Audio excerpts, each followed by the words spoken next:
ಕೆಲವು ಮಕ್ಕಳು ಮಾಡಲ್ಲ, ಸ್ವಲ್ಪ ಹೆಗಲ ಮೇಲೆ ಹಾಕೊಂಡು 10 ನಿಮಿಷ ಆದ್ರೂ ವರ್ಕ್ ಮಾಡಲ್ಲ. ಅದನ್ ಬಗ್ಗೆ ವರಿ ಮಾಡೋದು ಬೇಡ.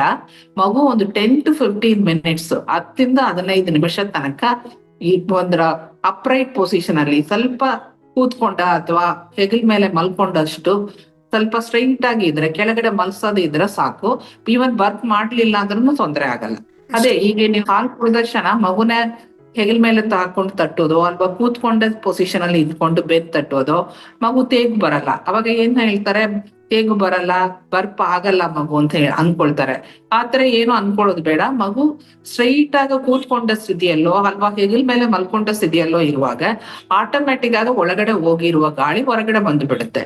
ಹಂಗಾಗಿ ಆ ತೇಗು ಬರುವ ಶಬ್ದ ಬಂದಿಲ್ಲ ಅಂದ್ರೂ ಮಗುಗ ಆ ಗಾಳಿ ಹೊರಗಡೆ ಬಂದಿರುವಂತ ಸಮಾಧಾನ ಆಗುತ್ತೆ.